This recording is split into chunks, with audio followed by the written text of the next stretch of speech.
இந்த மானிய கோரிக்கையில் பேசும்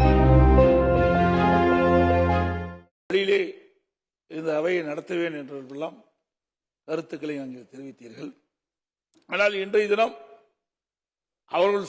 தாங்கள் சொன்ன அந்த கருத்துக்கள், அந்த மரபுகள் கடைபிடிக்கவில்லை. அதை கடைபிடிக்க வேண்டும் என்று தாழ்மையோடு நான் இந்த நேரத்தில் கேட்டுக்கிறேன். ஏன்னா தாங்கள் சொன்ன கருத்து தான், நான் சொல்லல. அதோட மாண்புமிகு முதலமைச்சர் அவர்கள் அரசின் தீர்மானத்தை முன்மொழிஞ்சிருக்க, அதை வழிமொழிகிறேன் என்று சொல்லுவதுதான் காலங்காலமாக கடைபிடித்து வந்த இந்த சட்டமன்றத்தினுடைய மரபு. இந்த மானிய கோரிக்கையில் பேசு மாண்புமிகு உறுப்பினர் 4 முறை இதே அவையில் நம்பிக்கை கோரும் தீர்மானம் வந்திருக்கிறது.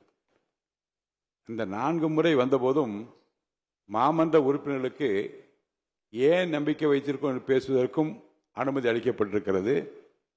நம்பிக்கை இல்லை என்று சொல்கின்றவர்களுக்கும் வாய்ப்பு அளிக்கப்பட்டிருக்கு. அந்த வகையில் தான் இன்றைக்கும் நம்பிக்கை கோரும் தீர்மானத்தின் மீது ஆதரவு அளிப்போரும் பேசுகின்றார்கள், எதிர்த்து கருத்துக்களை கூறுவோர் கூறிக்கொண்டிருக்கிறார்கள்.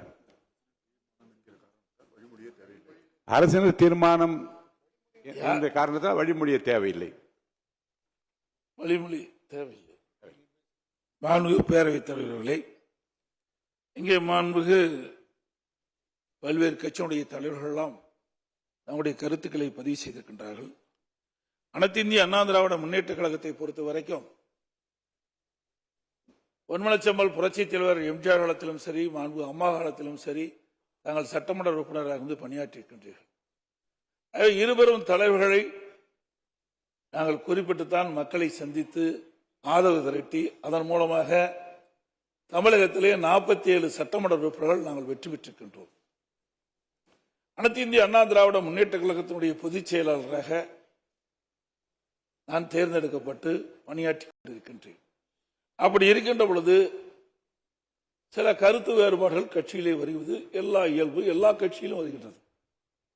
அப்படி வருகின்ற அந்த சூழ்நிலையிலே ஒரு தரப்புக்கு முதலமைச்சர் அவர்கள் ஆதரவு தெரிவிக்கிறது எந்த விதத்தில் நியாயம் என்று எனக்கு தெரியவில்லை. ஒரு முன்னுதாரணமாக இருந்துவிடக் கூடாது என்பதற்கு தான் முதலமைச்சருடைய கவனத்திற்கு நான் கொண்டு வருகின்றேன்.